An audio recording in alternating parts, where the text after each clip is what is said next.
हाँ, आज अपन पढ़ेंगे चाइना, मतलब चाइना क्या क्या काम करता था, चाइना की इकोनॉमी इतनी बड़ी मजबूत कैसे हो गई। जैसा कि ड्रैगन को, इस दीवार को आप देख रहे होंगे कि किस हिसाब से चाइना है, वो made in China, made in China, make in China सब देखते होंगे। ये किस हिसाब से मतलब एक अपनी अर्थव्यवस्था को कितनी मजबूत करता जा रहा है।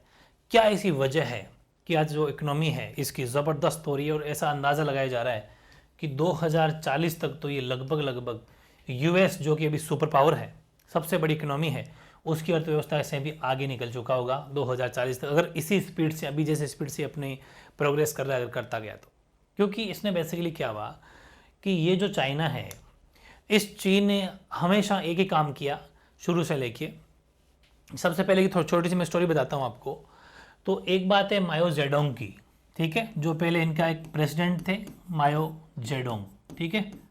ये माओ जेडोंग जो है, इंग्लिश में माओ जेडोंग हो जाएगा, ठीक है। ये माओ जेडोंग इनके पहले प्रेसिडेंट थे, राष्ट्रपति थे।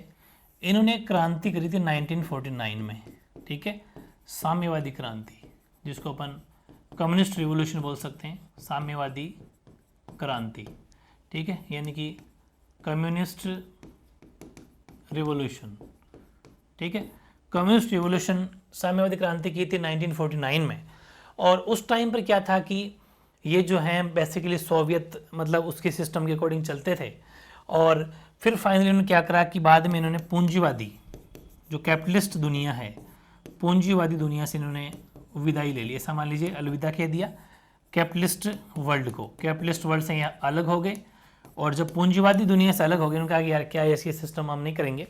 और कैपिटलिस्ट दुनिया से अलग होने के बाद में इनके पास एक ही ऑप्शन था कि ज़्यादा से ज़्यादा काम हमारे देश के ऊपर किए जाए, हमारे देश में जो चीज़ें बन रही उनका यूज़ किया जाए, वरना जाओगे कहाँ। क्योंकि कैपिटलिस्ट यानी कि जो यूएस है, अमेरिका है, वो कैपिटलिस्ट था, वो पूंजीवादी दुनिया को मानने वाला कंट्री है, ऐसा मान लीजिए, ठीक है। तो उससे आपने रिश्ते तोड़ दिए। तो फिर फाइनली उन्होंने क्या करा कि इनके एक नेता हुए देंग शाओपेंग, ठीक है। देंग शाओपेंग जो हैं, ये भी नेता थे, प्रेसिडेंट थे। इन्होंने क्या करा कि इन्होंने एक नीति अपनाई, इन्होंने नीति अपनाई 1978 में, 1978 में एक पॉलिसी अपनाई, ओपन वाली यानी कि खुली द्वार नीति, ठीक है, ओपन डोर पॉलिसी, ठीक है। और ये जो ओपन डोर पॉलिसी जब से इसने चाइना ने अपनाई, चाइना के अंदर इस पॉलिसी को जब से लाया गया, चाइना वापस पीछे मुड़ के नहीं देखा, और चाइना ज़बरदस्त तरीके से अपने जो अर्थव्यवस्था उसको मजबूत करता जा रहा है। बेसिकली हमारे इंडिया के अंदर भी आपने देखा होगा, कह दिया साहब प्राइवेटाइजेशन करो, आप तो प्राइवेट करे और चीज़ को प्राइवेट करे और चीज़ प्राइवेट कर रहे हो। प्राइवेट करना सही है, गवर्नमेंट आप देख लो क्या हालत है, गवर्नमेंट ऑफिसों का क्या हाल है, गवर्नमेंट स्कूलों का क्या हाल है।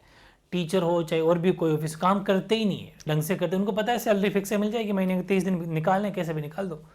लेकिन जब आप गवर्नमेंट, तो गवर्नमेंट रहेगी, गवर्नमेंट स्कूल है, गवर्नमेंट स्कूल रखो, गवर्नमेंट जो भी संस्था इंस्टीट्यूशन रखो उसको, लेकिन कंट्रोल प्राइवेट को दे दो, ताकि वो टाइम टू टाइम अटेंडेंस लगाएगा, उसके ऊपर देख रेख करेगा, उसका कुछ रेशो बनता है, शेयर ऑफ गवर्नमेंट उसको पे कर देगी, तो वो काम ज़बरदस्त होगा। वैसे इसने क्या करा, चाइना ने इस नीति के तहत क्या करा, प्राइवेट जो भी चीज़ें हैं निजी, उनको ज़बरदस्त तरीके से, जैसे कि मार्केट ओपन कर दिया, हर चीज़ प्राइवेट कर दी, प्राइवेटाइजेशन पर बहुत ज़्यादा जोर दिया।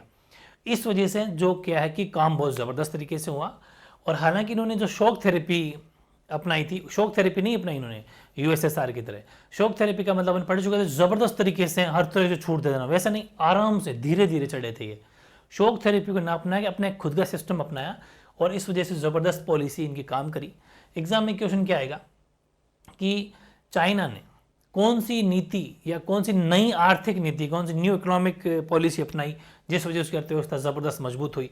वो थी खुली द्वार नीति, ओपन डोर पॉलिसी। कब? 1978 में। क्यों? नेता कौन थे? नेता थे देंग शाओपेंग। देंग शाओपेंग नेता थे, उसकी देख रेख में काम हुआ। फिर एक छोटा क्वेश्चन आ सकता है कि साम्यवादी क्रांति कब हुई थी, और तो वो हुई थी 1949 में, ठीक है। साम्यवादी क्रांति या कम्युनिस्ट रिवोल्यूशन, कौन उस टाइम प्रेसिडेंट या नेता कौन थे? तो वो थे माओ जेडोंग। तो ये सब बातें इंपॉर्टेंट है।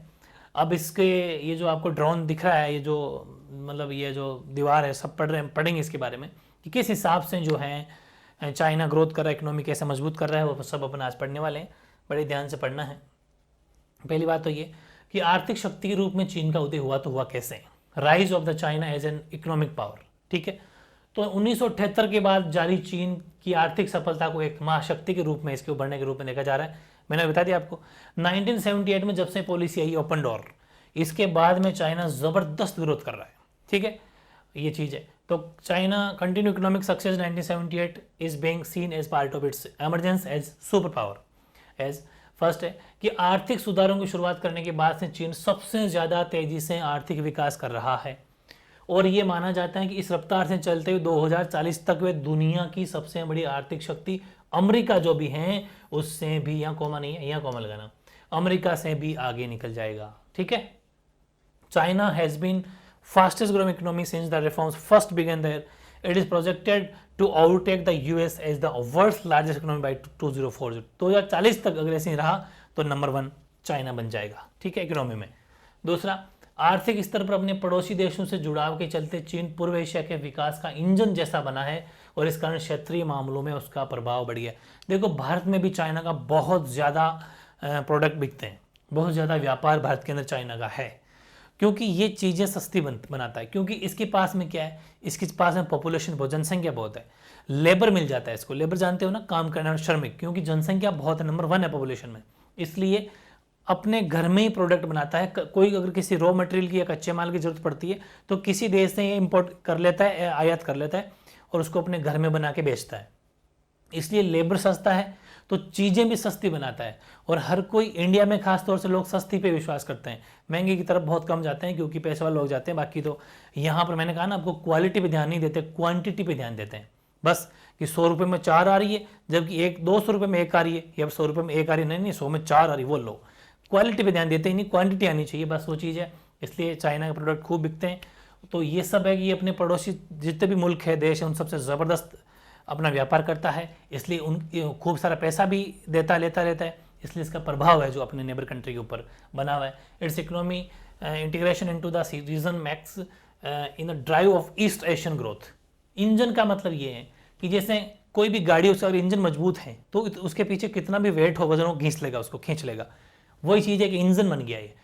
हर देश को चाइना की ज़रूरत सी है, उसके प्रोडक्ट की ज़रूरत सी बन गई है। ठीक है, ज़रूरत हो गई, इसलिए इसको अपन कह देंगे कि driver of east Asian growth, thereby giving enormous influence in regional affairs. ठीक है, इसलिए इसका प्रभाव भी थोड़ा सा बढ़ गया है। इसकी विशाल आबादी है, बिल्कुल पॉपुलेशन ज़बरदस्त है इसकी, बड़ा भूभाग, ज़मीन भी इसके पास में खूब है, संसाधन कमी नहीं है, क्षेत्रीय अवस्थिति जहाँ पर लोकेटेड है वो स्थिति भी इसकी सही है, ज़्यादा ऐसी जापान जैसी नहीं है कि भाई सुनामियाँ ये सब आती रहती, भूकंप वगैरह इसमें नहीं आते। सैन्य शक्ति और राजनीतिक प्रभाव इस देश में आर्थिक वृद्धि के साथ मिलकर चीन के प्रभाव को कई गुना बढ़ा देते हैं।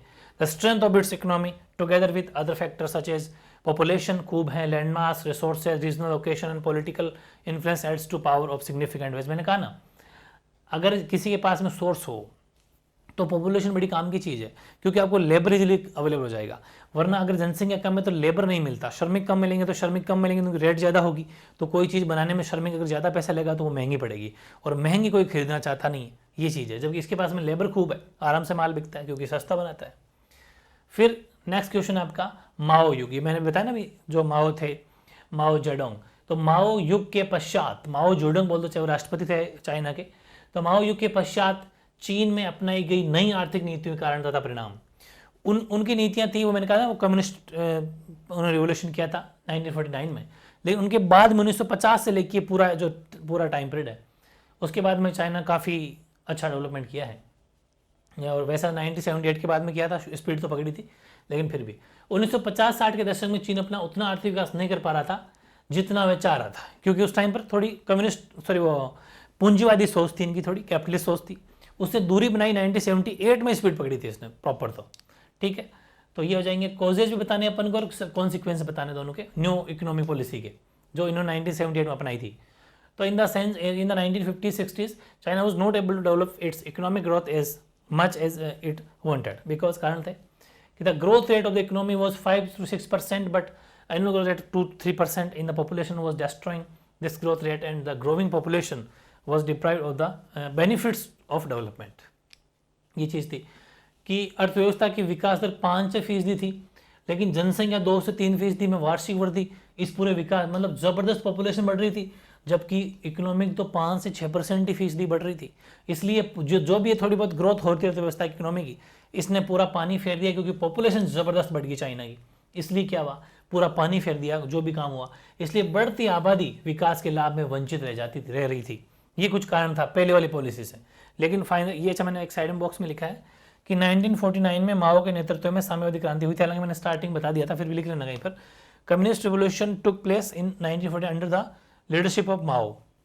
ये 1 मार्क्स में अलग से लिख देना नोट बना के, ठीक है। नोट इसमें लिखने की जरूरत नहीं, अलग से लिख देना। फिर है खेती की पैदावार उद्योगों की पूरी जरूरत लायक अधिशेष नहीं दे पा रही थी, ठीक है। ये अपन पढ़ रहे हैं माओ युग, ये पढ़ रहे हैं अपन की माओ का युग जो था, माओ जो प्रेसिडेंट था उस टाइम पर इकोनॉमी से कैसी काम कर रही थी वो पढ़ रहे हैं अपन, ठीक है। तो खेती की पैदावार भी कोई खास नहीं हो रही थी, उद्योग पूरी जरूरत लायक अधिशेष का मतलब है प्रॉफिट नहीं छोड़ रहे थे, ठीक है। और इसका औद्योगिक उत्पादन तेजी से नहीं बढ़ रहा था, विदेशी व्यापार बिल्कुल न के बराबर था, और प्रति व्यक्ति आय भी जो पर कैपिटा इनकम वो भी बहुत कम थी। तो the agriculture produce was not able to provide the surplus sufficient to meet the needs of the industries. Its industrial production was not growing rapidly. Foreign trade was negligible and per capita income was very low. सब कुछ ये था, ये तो था कारण, ठीक है। 3 अपने बता दिए इसके कारण, यानी कि जो माओ युग था उसमें इकोनॉमी डाउन होने के क्या क्या कारण रहे। फिर इसके परिणाम देख लेते हैं। परिणाम है माओ युग के कि कृषि उत्पादों तथा ग्रामीण आय में उल्लेखनीय बढ़ोतरी हुई तथा ग्रामीण उद्योगों की तादाद बड़ी तेजी से बढ़ी। परिणाम ये हुआ नई पॉलिसी जब आई। फिर उद्योग और कृषि दोनों ही क्षेत्रों में चीन की अर्थव्यवस्था की वृद्धि दर तेज रही। विदेश व्यापार में भी उल्लेखनीय वृद्धि हुई। अब चीन पूरे विश्व में प्रत्यक्ष विदेशी निवेश के लिए सबसे आकर्षक देश बनकर उभरा। लेकिन कुछ बातें लास्ट वाली एक लाइन लिख दें, लेकिन इससे चीन में बेरोजगारी, भ्रष्टाचार और गरीबी, अमीरी की खाई भी बढ़ी है। ये तो होता ही है, जब ज़्यादा इकोनॉमी बढ़ जाती है तो कुछ गरीब रह जाते हैं, अमीर में रह जाते हैं, थोड़ा बहुत गैप बढ़ता चला जाता है। ये पूरे 5 परिणाम इसके देखने को हमें मिलते हैं। तो there was a significant increase in agricultural products and rural income and the number of rural industries grow rapidly. दूसरा, the rate of growth of China's economy was rapid in both industry and agriculture. Foreign trade increased. Now China has emerged as the most attractive country for foreign direct investment in the whole world, but this also increased the unemployment, corruption and gap between poor rich in China. ये कुछ बातें भी थी। तो question क्या था कि जो माओ है, माओ युग के पश्चात, माओ युग के बाद में चीन में कौन कौन सी जो नई अपनाई नीतियां थी, वो उसके क्या कारण थे। पहली बात तो इसको अपनाया, तो अपनाए क्यों, ये तो कारण पढ़ लिए अपने 4 कि ये कुछ कमियां थी। कारण का मतलब कुछ कमियां थी जिसको दूर करने के लिए उसने अपनाया। फिर परिणाम देखने को क्या मिला, तो तीन तो कारण हो गए और 5 परिणाम हो गए। ये 5 रिजल्ट फिर निकल के सामने आए। अच्छी ग्रोथ करी, थोड़ा सा बेरोजगारी भ्रष्टाचार जरूर बढ़ा है, बाकी जो नई पॉलिसी आई है ओपन डोर वाली वो बहुत ही सही निकली, ठीक है। फिर है चीनी नेतृत्व ने 1970 के दशक में कुछ बड़े नीतिगत निर्णय भी इन्होंने लिए हैं। Very important, the Chinese leadership took some major policy decisions in 1970। 1970 के दशक में चाइना ने कुछ बड़े नीतिगत फैसले लिए हैं, ठीक। कौन कौन से वो लिए हैं, देखो। पहला कि चीन ने 1972 में अमेरिका से संबंध बढ़ाकर अपने राजनीतिक और आर्थिक एकांतवास को खत्म किया। ये बड़ी चीज़ है। हालांकि इसने जो है पूंजीवादी अर्थव्यवस्था, जो पूंजीवादी दुनिया उससे दूरी बना ली थी, लेकिन 1972 में इसने अमेरिका से थोड़ी बहुत दोस्ती करना चाहा, क्योंकि ये क्या करता है कि बिजनेस में विश्वास करता है। तो इससे पता है बिजनेस में पैसा कमाया जाएगा, तो हर किसी दोस्ती करके वहाँ अपना प्रोडक्ट बेचता है। और इतना इसकी आदत क्या है, ये इतने सस्ते और चीप प्रोडक्ट देता है कि इसके प्रोडक्ट को यूज़ करने की लोगों को आदत बन जाती है। एक बार ये ललचाता है, उसके बाद में फिर आदत बना के उसके बाद में ज़बरदस्त तरीके से उसको बेचता है, क्योंकि लोगों की डिमांड ही होगी कि वही लाओ भाई। तो जब डिमांड होगी उसी अकॉर्डिंग सप्लाई भी बनती है। तो ये सब सिस्टम चलता रहता है। तो China ended its political economic isolation with the establishment of relations with the United States in 1972। Second, सन 1973 में चीनी प्रधानमंत्री थे चाउ एन लाई, ठीक है। चाइना के प्राइम मिनिस्टर कौन थे, चाउ एन लाई ने कृषि, लाई समझते हो ना, राजस्थानी वर्ड में लाई कहते हैं बेचारा, है ना। तो ये चाउ एन लाई था। तो इसने कृषि, उद्योग, सेना और विज्ञान प्रौद्योगिकी के क्षेत्र में आधुनिकीकरण के 4 प्रस्ताव रखे। मतलब हम वो बातें पढ़ रहे हैं जो नीतिगत निर्णय, कुछ ऐसे जबरदस्त पॉलिसी वाले निर्णय, कुछ ऐसे डिसीजन जो वाकई असरकारी थे वो, ठीक है। तो इन 1973 चाइनीज प्राइम मिनिस्टर, इंग्लिश में थोड़ी स्पेलिंग ये रहेगी, वैसे हिंदी में चाउ है, इसमें जाओ N lie, made 4 proposal for modernization in the fields of agriculture, industry, military and science and technology, ठीक है। तीसरा, 1973 में तत्कालीन नेता देंग शाओपिंग, जिसने 1978 के अंदर जो पॉलिसी लेके आया था, उसने चीन में आर्थिक सुधारों और खुले द्वार की नीति की घोषणा की, अभी जो आपने स्टार्टिंग में पढ़ा। और ये नीति ये हो गई कि विदेशी पूंजी और प्रौद्योगिकी निवेश से उच्चतर उत्पादकता को प्राप्त किया जा सकता है। इस पॉलिसी से हाई लेवल की प्रोडक्टिविटी इसने की। तो इन 1978 देन लीडर डेंग शियोंगपांग है ना, शियोपेंग announced economic reforms and open door policy in China. The policy now become to achieve higher productivity through investment of foreign capital and technology. उसके अंदर ज़बरदस्त उत्पादन किया जा सकता है या फिर टेक्नोलॉजी को प्राप्त किया जा सकता है। ठीक है, ये बात थी। तो ये क्वेश्चन छोटा सा कि कौन कौन से नीतिगत फैसले लिए, निर्णय लिए, वो अपने पढ़ लिए। अगला है बाजार मूलक अर्थव्यवस्था हेतु अपनाए गए चीन के तरीके। अब आपको पता है ये इसकी इकोनॉमी पूरी बाजार मूलक हो गई, ठीक है, पूरा मार्केट बेस्ड हो गया। तो इसने इस तरह की अर्थव्यवस्था को अपनाने के लिए क्या क्या काम किए, क्या क्या तरीके अपनाए। Chinese methods adopted for market oriented economy. ठीक है, तो अपन देखते हैं कि चीन ने शॉक थेरेपी पर अमल करने की बजाय, जैसे कि यूएसएसआर ने शॉक थेरेपी, सोवियत संघ ने शॉक थेरेपी अपनाई थी और बहुत नुकसान हुआ था, फाइनली वो टूट भी गया यूएसएसआर। वैसे इस चीन ने उस शॉक थेरेपी की तरह नहीं अपनाया, अचानक से वो नहीं किया, धीरे धीरे। तो शॉक थेरेपी का अमल करने की बजाय, उस पर बात करने की बजाय अपनी अर्थव्यवस्था को चरणबद्ध तरीके से धीरे धीरे सीढ़ी दर सीढ़ी चढ़ के काम किया, बहुत इंपॉर्टेंट है। Instead of following shock therapy, China open up it's economy in A phased manner. कौन कौन से, जैसे पहला कि सन 1978 में चीन ने आर्थिक सुधारों और खुले द्वार की नीति की घोषणा की तथा विदेशी पूंजी और प्रौद्योगिकी के निवेश से उच्चतर उत्पादकता प्राप्त करने पर बल दिया कि कोई भी हमें ज़्यादा से ज़्यादा विदेशों से पैसा लाना है हमारे यहाँ। जितना ज़्यादा विदेशों से पैसा लाओगे, कैसे लाओगे, इसका मतलब है कि यहाँ से प्रोडक्ट बनाओ, विदेशों में बेचो। ठीक है, तभी तो कहते हैं ना, भारत में जितने ज़्यादा डॉलर आएंगे, जितने ज़्यादा यूरो आएंगे, उतना ही तो मजबूत होगी हमारी करेंसी। तो वही चीज़ हम जब विदेशों में व्यापार करेंगे, अपनी चीज़ें बेचेंगे, तो वहाँ से हमें प्रोडक्टिविटी होगी। वो काम करने पर जोर दिया इन्होंने। दूसरा, 1982 में चीन ने खेती का भी निजीकरण कर दिया, खेती पूरी प्राइवेटाइजेशन कर दी खेती में। तीसरा, 1998 में उसने उद्योगों का भी निजीकरण कर दिया। निजीकरण मतलब प्राइवेटाइजेशन कर दिया, बस कमाओ और बस टैक्स ब्रोर कमाओ, देश पे लाओ पैसा। हर चीज कहते हैं ना, चाइना के छोटे छोटे बच्चे भी कुछ ना कुछ काम करते हैं टेक्नोलॉजी वाले, तो क्योंकि खुली छूट है, खूब पैसा कमाओ, ज़्यादा बंदिश नहीं है। ठीक है, तो ये चीज़ है, ये अपने पढ़ लिया। इन 1982 China privatisation agriculture, in 1990 the privatisation industries. फिर चीन ने व्यापार संबंधी अवरोधों को सिर्फ विशेष आर्थिक क्षेत्र, ठीक है, special economic zone, special economic zone बहुत सहज है ये, SEZ, ठीक है, SEZ सेज के लिए ही हटाया है, जहां विदेशी निवेशक अपने उद्यम लगा सकते हैं। ठीक है, बाकी जो है ना, यानी कि जहां पर क्या है कि चीन में व्यापार संबंधी अवरोध जो होते हैं, अवरोध का मतलब कुछ ऐसे हर्डल्स ऐसी कुछ परेशानियां होती है, जगह जगह पे टैक्स लगा देना, ये सब। इस सेज के बारे में आपको स्टार्टिंग बता चुका, जब ज्योग्राफी का बेसिक इंट्रोडक्शन वीडियो डाला था, तो ये सब वही चीज़ है, उसके लिए हटाया था। बाकी जहां वो विदेशी निवेशक अपना उद्यम लगाएगा तो उसके लिए हटाया, बाकी नहीं। ठीक है, तो China has remove trade barriers only for special economic zone, उस जगह where foreign invest can set their enterprises. ठीक है, ये भी इसका तरीके थे। ठीक है ना, तो ये 3 तरीके अपन ने पढ़े। बाजार मूलक अर्थव्यवस्था है, तो चीन ने कौन से तरीके अपनाए वो पढ़ लिए। फिर अगला है नई अर्थव्यवस्था को अपनाने से चीन में उभरी समस्याएं। अब कोई भी नया काम करते हैं थोड़ी प्रॉब्लम्स आती है, तो कुछ प्रॉब्लम्स ऐसी आई, चाइना को जैसे नई पॉलिसी लाई ना 1978 में, ओपन डोर, खुली द्वार वाली नीति, इससे कुछ प्रॉब्लम सामने आई। 3-4 प्रॉब्लम्स है कि चीन में आर्थिक सुधारों का लाभ प्रत्येक व्यक्ति को नहीं मिला है, इन सुधारों का लाभ कुछ ही वर्गों को मिला है। Not everyone has got the benefit of economic reforms in China. Only few sections have got the benefit of these reforms. दूसरा, सुधारों के कारण चीन में बेरोजगारी बढ़ी है और 10 करोड़ लोग रोजगार की तलाश में आज भी हैं।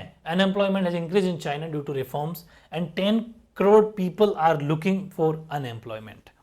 ठीक है, 10 करोड़ का मतलब होता है 1 करोड़ में 100 लाख होते हैं, तो मतलब कुल मिला के 100 मिलियन कह सकते हैं अपन इसको। इंग्लिश में क्या कह सकते हैं, 100 मिलियन भी इसको अपन बोल सकते हैं। आप जो मर्जी कोई सा भी लिख देना, आंसर आपका बिल्कुल सही है। ठीक है, ये चीज़ थी।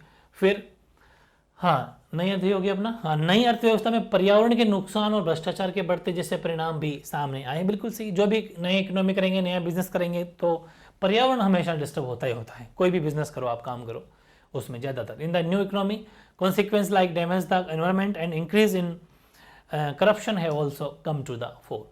फिर गांव और शहर के तथा तटीय और मुख्य भूमि पर रहने वाले लोगों के बीच में आर्थिक फासला बढ़ता चला गया। इसका मतलब ये है कि हर गांव ढाणी उस गरीब तक नहीं पहुंचा जो उन्होंने काम किया वो, ठीक है। तो जैसा कि हर कंट्री में ऐसा ही होता है। The economic gap between the people living in the village and the city and on the coast and mainland in increasing, वो भी काफ़ी स्पेस बढ़ा है। तो ये कुछ समस्याएं भी थी जो नई अर्थव्यवस्था लेके आए, नई पॉलिसी जो लेके आए, उससे कुछ समस्याएं पैदा हुई, अपन ने देख ली। फिर है वैश्विक स्तर पर चीन के आर्थिक प्रभाव, China's economic impact on the global level. अब ये पूरे संसार में इसका क्या इफेक्ट है, पूरे वैश्विक स्तर में, ऐसा मान लो पूरे वर्ल्ड पे चाइना की क्या दादागिरी है, क्या कुछ, या कुछ इसका वर्चस्व बन रहा है क्या, कुछ इसका असर देखने को मिल रहा है क्या, हमें कुछ प्रभाव देखने को मिल रहा है क्या, वो देखते हैं। कि चीन की अर्थव्यवस्था का बाहरी दुनिया से जुड़ाव, बिल्कुल सही, बाहर दुनिया से जुड़ाव इसका है कि हर कंट्री में बिजनेस करता है, ये हर कंट्री में व्यापार करता है, ठीक है। तो इसका बाहरी दुनिया से जुड़ाव है। और पारस्परिक निर्भरता ने अब यह स्थिति बना दी है कि अपने व्यावसायिक साझेदारों पर चीन का जबरदस्त प्रभाव बन चुका है। भारत में व्यापार करता है और भारत को भी वहाँ आमंत्रित करता है, तू भी मेरे यहाँ व्यापार कर सकता है। लेकिन सीधी सी बात है, हम तो 20% करते हैं, 80% तो यही कमा के ले जाता है, हम सिर्फ 20% वापस ला पाते हैं, ये चीज़ है। तो हम एक दूसरे के बल डिपेंडेंसी बढ़ गई है। हमारे प्रोडक्ट, अब हमारे यहाँ के लोग चाइना प्रोडक्ट को यूज़ करते हैं, उनकी आदत सी है क्योंकि सस्ता मिलता है और सारे फीचर है, ये सब प्रॉब्लम है। और यही कारण है कि जापान, आसियान, अमेरिका और रूस सभी व्यापार के लिए चीन से अपने विवादों को भूल चुके हैं। पैसा मिल रहा है तो चीन, आसियान, अमेरिका, सॉरी जापान, रूस, अमेरिका, आसियान, ये जितने भी ग्रुप हैं, जितने भी देश है, कंट्री हैं, ये सब कहते हैं कि नहीं नहीं चाइना के तो हम शुरू से दोस्त थे, क्योंकि इन्हें पता है सब जो भी गिले शिकवे थे सब भूल चुके हैं, भुला चुके हैं और कह रहे नहीं हम दोस्त थे हम, क्योंकि इनको बिजनेस करना है। जापान की बहुत बड़ी इकोनॉमी हो चुकी है, दिनों दिन प्रोग्रेस में, इसलिए इन्होंने भी इनके रिश्ते, तो इसका मतलब समझ सकते हैं ना कितना प्रभाव है चाइना का। The connectivity and interdependence on China's economy with the outside world has now led to a situation where China wields tremendous influence over its trading partners, and that is why Japan, ASEAN, the US and Russia, all for trade, have forgotten their disputes with China. Second, 1997 के वित्तीय संकट के बाद ASEAN देशों की अर्थव्यवस्था को टिकाए रखने में चीन के आर्थिक उभार ने काफ़ी मदद की है, ठीक है। तो after the financial crisis of 1997 the economic rise of China has helped lot in keeping the economy of ASEAN countries stable. इसलिए आसियान के जितने भी देश हैं उनकी इकोनॉमी को इसने हेल्प करी है, तो सीधी सी बात आसियान भी इसके ऊपर डिपेंड हो गया है।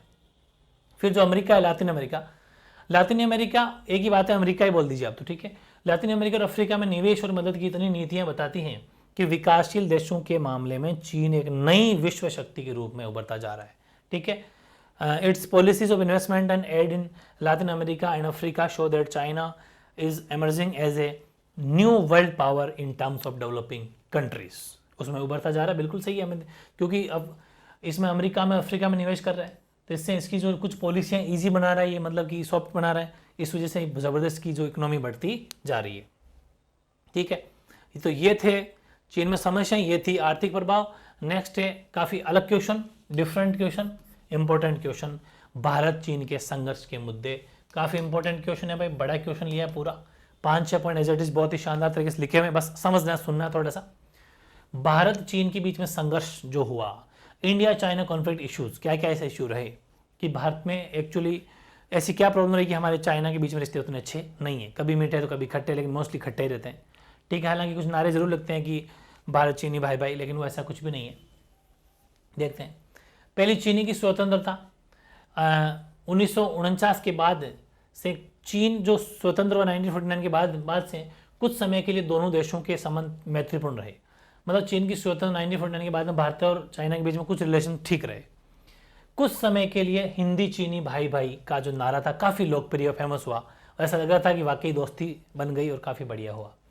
हालांकि गलती भारत ही करता है एक तरीके से, छोटी सी मिस्टेक भारत ही कर देता है कि भारत जैसे ही जो चाइना है वो तिब्बत के ऊपर अपना कुछ वर्चस्व रखने की कोशिश करता है, तो वहाँ पर जो ये दलाई लामा आदमी आपने सुना होगा जो भी भारत में रहते हैं, वो दलाई लामा भारत में भाग के आ जाता है और ऐसा मान तिब्बती शरणार्थी बोलते हैं, पर उनको तिब्बती रेफ्यूजीज बोलते हैं, वो इंडिया में आज प्रवेश कर जाते हैं।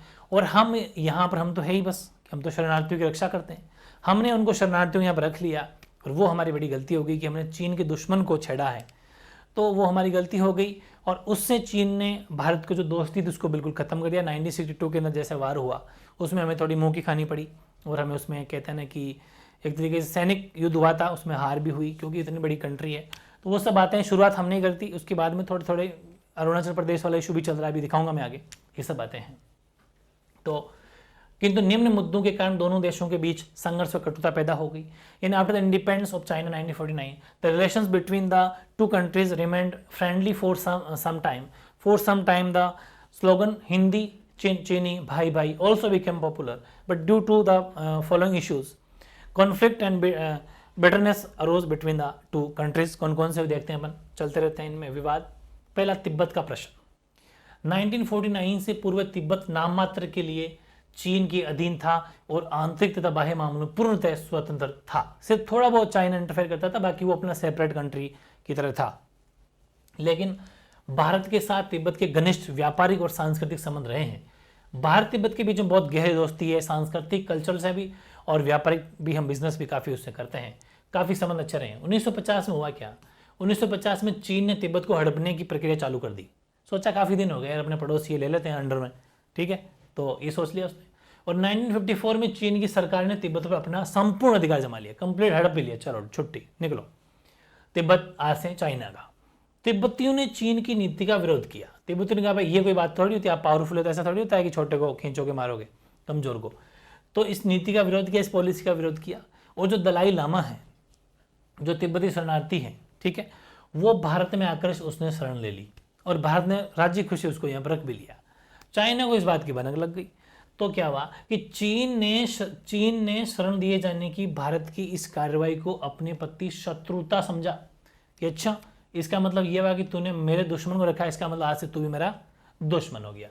दलाई लामा की भारत में उपस्थिति वर्तमान में भी चीन के लिए परेशानी का कारण बनी हुई है। आज भी चाइना से बहुत परेशान है और इसका खामियाजा भारत भुगतेगा भी, आगे देखेंगे। तो Tibet was normally under China and was completely independent in internal and external affairs. Tibet has had close trade and cultural relation with India. ठीक है। In 1950, China started the process of annexing Tibet and 1954 the Chinese government took full control over Tibet. 1954 तक तो control ही कर लिया उन्होंने। Tibet opposed China's policy and due Dalai Lama took refuge in India. इस चीज़ में तिब्बत ने चाइना का विरोध भी किया। फाइनल दलाई लामा जो भारत के अंदर आ गया।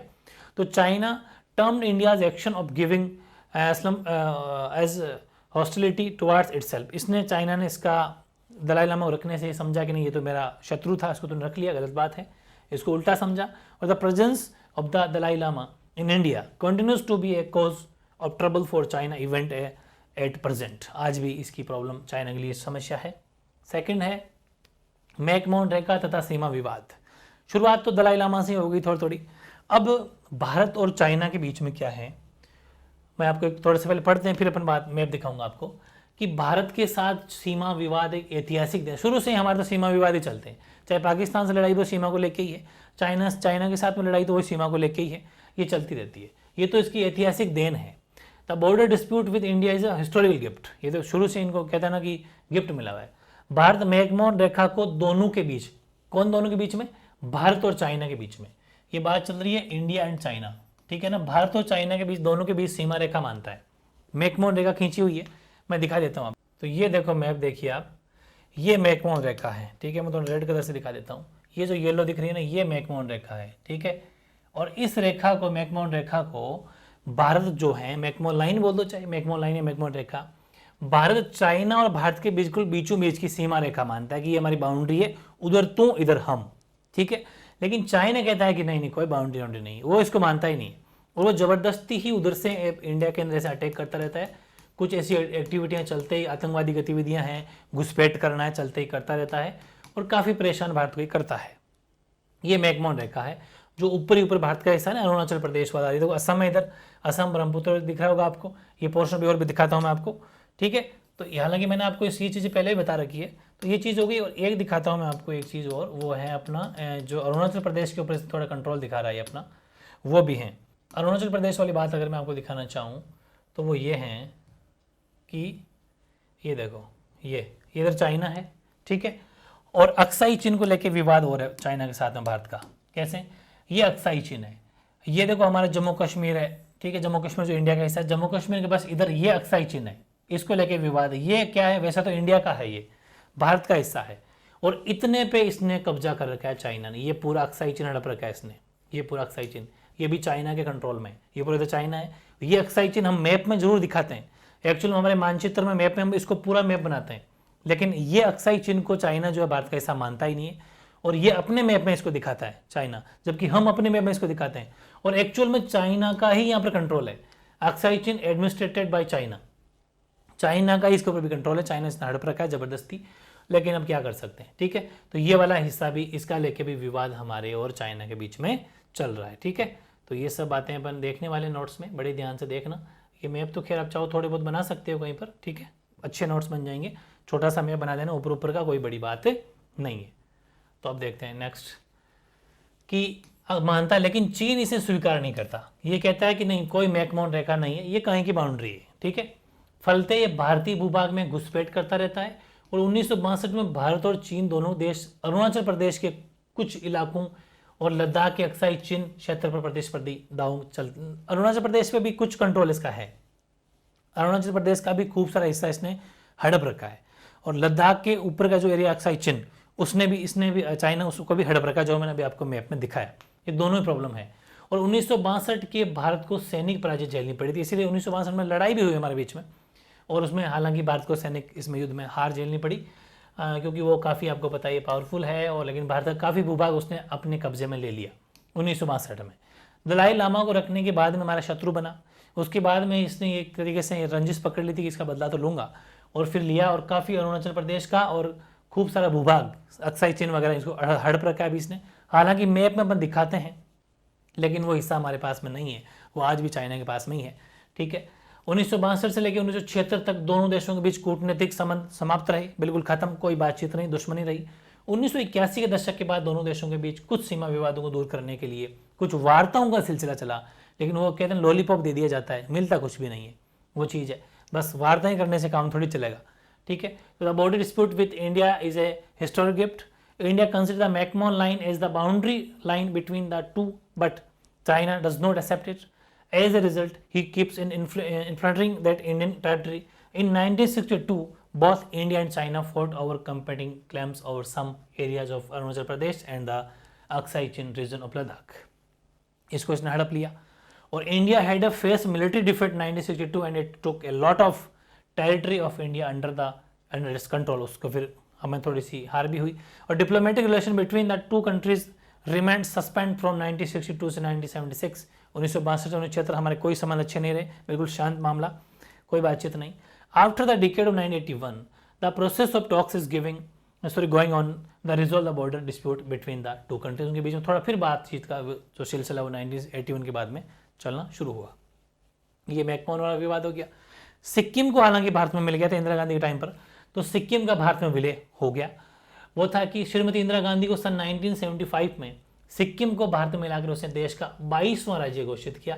28 स्टेट अभी 8% हमारे यहाँ 28 राज्य हैं, 22वां राज्य सिक्किम बना था, घोषित कर दिया। और चीन ने हालांकि इसकी आलोचना की, चाइना का नहीं। तो ये विवाद भी है, चाइना ने यहाँ पर भी ऑब्जेक्शन किया हमारे लिए, ठीक है।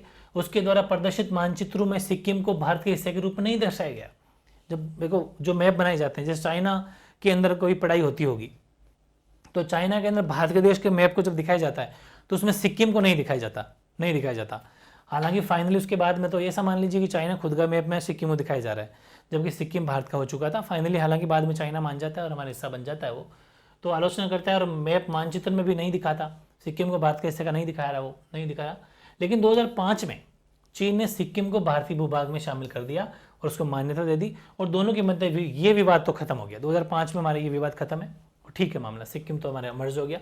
तो merger of Sikkim in India, तो Mrs Indira Gandhi merge Sikkim in India in 1975 and declared it as the 22nd state of the country. China criticized that this map displayed by it did not show Sikkim as a part of India. वो अपने map में इसको नहीं show करता। But in the year 2005, China has recognized Sikkim by including it in the Indian territory and this dispute between two has ended. वो finally Sikkim का विवाद तो हमारे खत्म हो गया। ठीक है, फिर बात करते हैं चौथे विवाद की। तो भारत की परमाणु परीक्षण पर चीन का विरोध, China's opposition to India nuclear test. आपको पता है हमने परमाणु परीक्षण किया था, ठीक है, और परमाणु परीक्षण हमने जैसे ही किया, ठीक है, अटल बिहारी वाजपेयी सरकार के टाइम पर भी किया और जैसलमेर के पोखरण में किया, तो इससे इसको क्या ऐतराज हुआ, ठीक है, तो वो पढ़ते हैं अपन कि मई 1998 में भारत द्वारा परमाणु परीक्षण किए जाने पर चीन ने अमेरिका के साथ मिलकर भारत की निंदा की। अमेरिका ने भी की, अमेरिका ने कहा कि नहीं ऐसा नहीं करना चाहिए, तो अमेरिका और चीन दोनों मिलकर भारत की निंदा की। और चीन ने भारत पर यह आरोप लगाया कि इससे जो दक्षिण, क्योंकि हम आते हैं दक्षिण एशिया में, भाई हमारा एशिया महाद्वीप तो है, एशिया कॉन्टिनेंट तो है, लेकिन हम साउथ एशिया में आते हैं।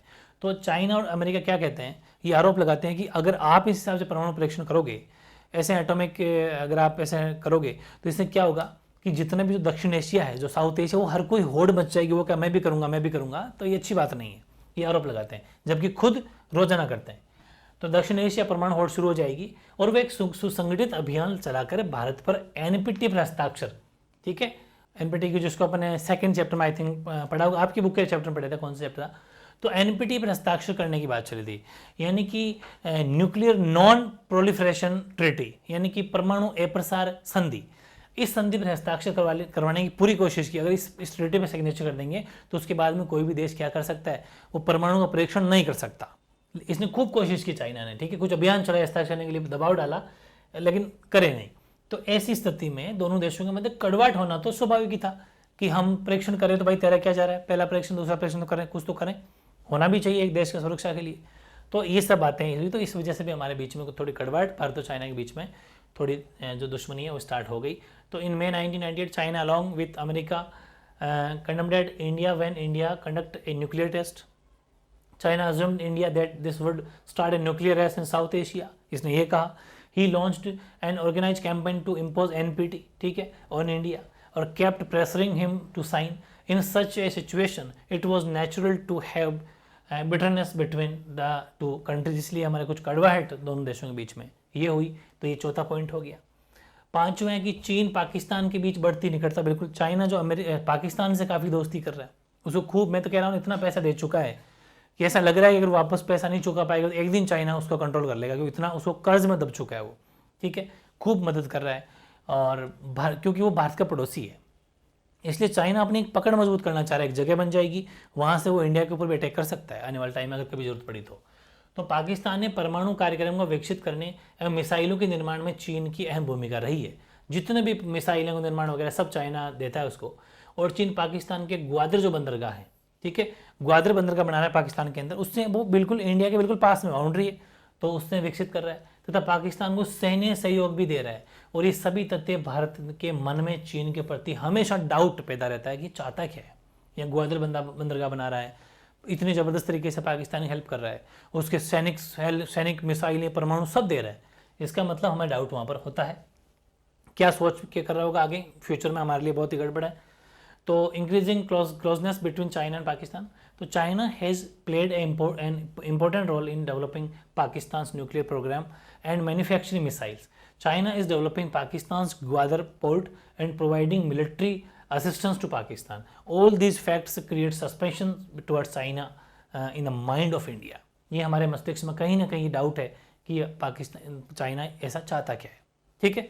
फिर छठा लास्ट पॉइंट, कुछ अन्य मुद्दे भी हैं, अदर इश्यूज भी हैं कि भारत चीन की कटुता के अन्य मुद्दे ये हैं कि चीन नेपाल को भारत से अलग कर, जैसे कि अभी पेट्रोल, जो भारत हमेशा भारत से पेट्रोल डीजल भारत से लेता था नेपाल, लेकिन इसका नेपाल का जो रास्ता चाइना में भी जाता है, तो इसने ज़बरदस्त तरीके से कैसे ना कैसे कुछ इंटरफेयर करके, कुछ गलत बातें की, कुछ मान लीजिए चुगली चपाटी करके इसने अपना भारत से कम लेके वो सीधा पेट्रोल डीजल चाइना से लेने लग गया नेपाल। तो हमारे को इसमें प्रॉफिट था, तो खूब सारे काम चाइना जो है नेपाल के नज़दीक आके इसको भड़का बेका के अपने अंडर में खींच रहा है। तो ये भी हमारा इशू है। चीन नेपाल को भारत से अलग कर रहा है और वहाँ अपने सैनिक अड्डे बनाने का प्रयास भी कर रहा है। पहले ये क्या करता है कि पहले वहाँ बिजनेस करता है, दोस्ती करता है, खूब सारा उसको ऋण देता है, इतना लोन दे देता है कि किसी देश को दबा लेता है, और फिर वहाँ पर अपना कुछ जगह स्पेस ले लेता है, कुछ सैनिक अड्डे खोल लेता है, कुछ ना कुछ खोल लेता है ये, ठीक है। वह समय मतलब भारत को चारों ओर से लगभग चाइना घेर रहा है। कभी बात करेंगे अपन इस पर। वह समय समय पर भारतीय सीमा में घुसपैठ करता रहता है। नेपाल के सहारे, पाकिस्तान के सहारे सारी, और खुद की बाउंड्री लगती है हमारे से, तो चारों ओर से घिरे हुए पड़े हम। तो other issues of between India and China are, China is trying to separate Nepal from India and build its military base there. और second, he keeps influencing the Indian territory from time to time, करता रहता है गतिविधियाँ। तो ये बहुत ही ज़बरदस्त question था भाई। 6 पॉइंट अपन ने पढ़े। कौन से क्वेश्चन था? भारत चीन के संघर्ष, बड़ा क्वेश्चन आएगा 4 या 5 नंबर में, पूरे 6 पॉइंट आपको लिखने हैं। नेक्स्ट, जापान के बारे में। देखो जापान वो देश है, सारी बड़ी बड़ी जितने भी, चाहे कैमरा में कैनन ले लो, चाहे आप सोनी ले लो, जितनी भी बड़ी बड़ी कंपनियां, चाहे टोयोटा ले लो, जितनी भी बड़ी फॉर्च्यूनर वाली जितनी गाड़ियाँ टोयोटा की बनती हो, जितनी भी कंपनियां हैं, चाहे Sony, Panasonic, Canon, Suzuki, Honda, Toyota, सारी की कंपनियां जापान की है, सारी कंपनियां जापान की है। और जापान इतनी ज़बरदस्त तरक्की करता है, छोटा सा देश है, चलते ही भूकंप और सुनामी आए दिन आ जाती है। वहाँ पर पक्के मकान भी नहीं, लकड़ी के मकान में रहते हैं वो लोग मोस्टली, क्योंकि वहाँ पक्के मकान तो बना नहीं सकते, सुनामी भूकंप आते रहते हैं। फिर उसके बावजूद फिर भी ज़बरदस्त तरीके से टेक्नोलॉजी के मामले में, ज़बरदस्त मैन्युफैक्चरिंग के मामले में नंबर 1 है ये। तो इसको तीसरे विकल्प के रूप में देखा जाता है, वैकल्पिक शक्ति के केंद्र के रूप में देखा जाता है। जापान प्रभावकारी है, तथ्यों के माध्यम से स्पष्ट करो कि वैकल्पिक शक्ति है ये, अलग से अमेरिका चाइना के अलावा भी ये शक्ति हो सकता है क्या, कुछ ऐसे कुछ तथ्य रखिए, कुछ ऐसे फैक्ट रखिए। तो Japan is differential and alternative power centre explain through facts. Following facts कौन कौन से फैक्ट है?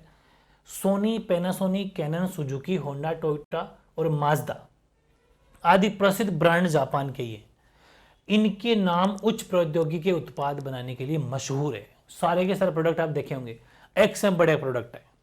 जितने भी कैमराज हैं, सोनी, पैनासोनिक, कैनन, इन्हीं के बनते हैं, 1 नंबर कंपनियां सारी की सारी। सुजुकी, हर गाड़ी सुजुकी आपको दिखी जाएगी, होंडा, टोयोटा, सब एक से बड़े एक। तो ये सब है, पहले सब कंपनियां हो गई। तो हम ये कह सकते हैं कि जापान वाकई बहुत ज़्यादा प्रोग्रेस में है। ये कुछ फैक्ट हैं। Panasonic, Canon, Suzuki, Honda, Toyota, Mazda etcetera are the famous brand of Japan. They have a reputation for making high technology products. ठीक है। फिर दूसरा तथ्य क्या है? जापान के पास प्राकृतिक संसाधन बहुत कम है, क्योंकि नेचर साथ नहीं देता कभी भी इसका, और ज़्यादातर कच्चे माल का आयात ही करता है। मतलब क्या है कि लोहे के प्रोडक्ट कुछ बनाना हो, फॉर्च्यूनर गाड़ी अगर बनाता है टोयोटा की, तो ये लोहा कच्चा रॉ मटेरियल अदर देशों से लेके आ जाता है, आयात करता है, लेकिन बना के ज़बरदस्त तरीके से स्पीड में बना के बेच देता है। ये काम करता है, क्योंकि इसके पास में अगर प्राकृतिक संसाधन खुद के होना तो ये नंबर 1 पक्का ही बन जाए। फिर भी कुछ चीज़ें खरीद के बनाने के बावजूद भी इतनी ज़बरदस्त तरीके से टेक्नोलॉजी का इस्तेमाल करता है, 1 नंबर। ठीक है। इसके बावजूद दूसरे विश्व युद्ध के बाद जापान ने बड़ी तेजी से प्रगति की है। सब कुछ इतना करने के बावजूद जबरदस्त प्रोग्रेस करता है। ठीक है। हमेशा उठ खड़ा होता है, कितना ही भूकंप सुनामी में जाओ सामना करता है डट के। Japan has very few natural resources and imports most of its raw materials. Even then it progressed rapidly after the end of the second world war.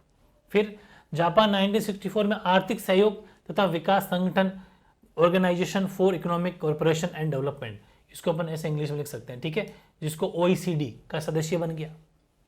2017 में जापान की अर्थव्यवस्था विश्व की तीसरी सबसे बड़ी अर्थव्यवस्था बन गई। बहुत बड़ी, छोटा सा देश है ये। Japan became a member of the organisation for economic cooperation और डेवलपमेंट, OECD, फुल फॉर्म याद रखना, ठीक है, इन 1964। और in 2017 it is the third largest economy in the world. 2017 में तीसरी इकोनॉमी बन चुका है। ये कुछ फैक्ट हैं जो वाकई इसको जो है टॉप लेवल पे लेके जाते हैं। चौथा पॉइंट, एशिया के देशों में अकेला जापान ही समूह 7 G7 बोलते हैं जिसको अपन, समूह 7 के देशों में शामिल है, सिर्फ और सिर्फ जापान G7 में शामिल है। आबादी के लिहाज से विश्व में जापान 11वें स्थान पर है, हम तो सेकंड है, फिर भी ये हालत है, देख लो। It is the only Asian member of G7। It is the 11th most populous nation in the world. ठीक है, 11वीं पोजीशन पे है पॉपुलेशन में।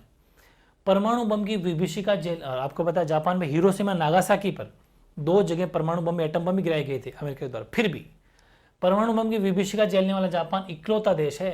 किसी भी देश में जापान परमाणु हमला नहीं हुआ अभी तक, इस पर हुआ है। फिर भी देख लो कंडीशन इसकी। इसे कहते हैं हिम्मत, कोशिश करने वालों की कभी हार नहीं होती। Japan is the only nation that suffer the destruction caused by nuclear bombs.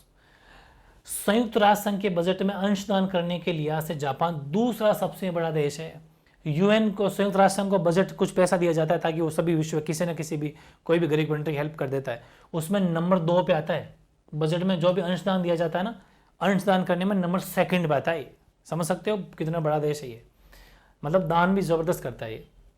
It is second largest contributor to the regular budget of the UN, contributing almost 10% of the total. उस खुद का जो भी देता है उसका 10% का योगदान करता है। जितना भी संयुक्त राष्ट्र संघ जैसे 100%, जैसे मान लो कि 100 लाख रुपए हैं तो 100 लाख में से 10 लाख तो जापान के हैं, 10% योगदान करता है, बहुत बड़ी चीज़ है।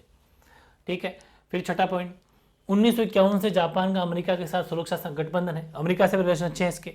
अब तो जापान के संविधान के अनुच्छेद 9 के अनुसार राष्ट्र के संप्रभु अधिकार के रूप में युद्ध को तथा अंतर्राष्ट्रीय विवादों को सुलझाने में बल प्रयोग अथवा धमकी से काम लेने के तरीके का जापान के लोग हमेशा त्याग करते हैं। वो प्यार प्रेम के लोग हैं कि न प्यार प्रेम से कोई बातों से मामला सुलझा दिया जाता बेटर है। ये उनके अनुच्छेद 9 में बात लिखी हुई है। ठीक है, तो जापान है securely alliance with the US since 1951 as per article 9 of the Japanese constitution. The Japanese people forever renounce war as a sovereign right of the nation and the threat or use of force as means of settling international disputes. ठीक है, आराम से बल प्रयोग नहीं, इसमें विश्वास नहीं करते, धमकी से काम हम नहीं करते, आराम से प्यार से मिल बैठे काम करने ट्रस्ट करते हैं, जैसा कि आसियान ने किया, जैसा कि यूरोपियन यूनियन ने किया, यूरोपीय संघ ने किया, वैसा ही जापान करता है। जापान का सैन्य व्यय उसके सकल घरेलू उत्पाद का केवल 1% है, सैनिकों पर ज्यादा खर्च नहीं करता। तो आप अंदाजा लगा सकते हो ये विश्वास ही नहीं करता लड़ाई झगड़े में, मात्र 1% सैनिकों पर खर्च करता है। ठीक है, फिर भी सैन्य व्यय के लिहाज से जापान 7वें स्थान पर है। इसका मतलब जापान के पास बहुत पैसा, मात्र 1% खर्च करता है, फिर भी खर्च करने में 7वें पोजीशन पर ऐसे आ जाता है। ठीक है, उपरोक्त तथ्यों से हम अनुमान लगा सकते हैं कि वैकल्पिक शक्ति केंद्र के रूप में जापान अत्यंत प्रभावकारी देश है। भारत क्या है कि भारत में करप्शन बहुत ज्यादा है। गवर्नमेंट स्कीम जितनी भी है, चाहे गवर्नमेंट कोई से भी कर्मचारी हो, जबरदस्त भ्रष्टाचार है इंडिया में। ये वजह है भारत पिछड़ने का। Japanese military expend only 1% of its GDP. It is the 7th largest in the world, फिर भी 7वें नंबर पे है। और from the above facts we can infer that Japan is very effective as an alternative door centres, कह सकते हैं हम। तो इस 7 पॉइंट लिखाए कि हम कह सकते हैं कि जापान एक वैकल्पिक यानी एक शक्तिशाली देश बन सकता है, अल्टरनेटिव कंट्री। और आज का लास्ट क्वेश्चन वो है हान नदी पर चमत्कार। ये क्या है, किसे कहते हैं ये हान नदी पर चमत्कार? What is called miracle on the हान रिवर। तो देखो, द्वितीय विश्व युद्ध के बाद में कोरियाई प्रायद्वीप को दक्षिण और उत्तरी कोरिया के बारे में इतना सा पढ़ना और कुछ नहीं पढ़ना, बस ये क्वेश्चन इंपॉर्टेंट था, एक छोटा सा ले लिया बस, और इसके बाद कुछ नहीं। सेकेंड वर्ल्ड वॉर हुआ, उसके बाद में कोरियाई जो प्रायद्वीप दक्षिण कोरिया में और उत्तरी कोरिया में, सुना होगा उत्तरी कोरिया का तानाशाह, जबरदस्त उसकी खबरें चलती आती रहती है। नॉर्थ कोरिया वाला वो कुछ भी कर सकता है। ठीक है, बिल्कुल दिमाग उसका थोड़ा बहुत ऐसे आगे पीछे है, कभी भी कुछ भी बातें करता रहता है। ठीक है, तो दक्षिण कोरिया और उत्तरी कोरिया में विभाजित हो गया। 1950-53 के बीच कोरिया युद्ध और शीत युद्ध काल की गतिशील ने दोनों पक्षों के बीच प्रतिद्वंद और तेज कर दिया, दोनों के बीच में युद्ध हुआ 1950-53 के बीच में कोरिया युद्ध। तो फिर ये दोनों देश जो और ज़्यादा दुश्मनी बढ़ गई, और 17 सितंबर को दोनों कोरिया संयुक्त राष्ट्र संघ के सदस्य बन गए यूएन के। और 1960 से 1980 के दशक के बीच इसका आर्थिक शक्ति के रूप में तेजी से विकास हुआ, जिससे हान नदी पर चमत्कार की संज्ञा दी गई है, क्योंकि वहाँ पर हान रिवर है। ऐसे कहते हैं कि हान नदी पर चमत्कार हुआ, ऐसा कहा जाता है। ठीक है, ये सब बातों से आपको अंदाजा लग गया होगा। The Korean peninsula was divided into south Korea, north Korea at the end of the second world war along the 30th parallel. ठीक है, the Korean war during 1950-1953 and dynamics of the Cold War era further incited the revolt between the two sides. Both the Koreas finally became members of the UN on 17 September 1991. Or meanwhile, South Korea emerged as a center of power in Asia between the 1960s and 1980s, or it rapidly developed into the economic power, which is termed as miracle on the Han River. मतलब इतना ज़बरदस्त development किया, इतने दोनों टूटने के बाद में भी, लड़ाइयाँ होने के बाद में भी 1960-80 के दशक में जबरदस्त आर्थिक विकास किया, इकोनॉमिक रिफॉर्म्स कुछ अच्छे अच्छे किए, इस वजह से इसको कहा जाता है कि एक चमत्कार हो गया। ठीक है, तो ये छोटा सा चैप्टर था, 3 क्लास में, हालांकि छोटा तो नहीं कहा जा सकता, काफ़ी बढ़िया लेवल का चैप्टर था, बहुत ज़बरदस्त तरीके से हमने इसको कंप्लीट किया, 3 क्लास में इसको कंप्लीट कर लिया है। अब इसका एक ज़बरदस्त लाइव टेस्ट लूँगा, क्वेश्चन बढ़िया हो या छोटे हो, मैं एक एक लाइन से क्वेश्चन बनाऊंगा, एक एक लाइन से, और उनको ढंग से समझ के ले लिया, पढ़ दिया, अच्छे से ईमानदारी से दे दिया, तो पूरा का पूरा चैप्टर जैसा कि आपको पता है लाइव टेस्ट में लेते हैं उसमें आपका कवर हो जाएगा। ठीक है, तो ये अपने वर्ल्ड पॉलिटी का, विश्व राजनीति का चैप्टर 4 आज कंप्लीट होता है। ठीक है।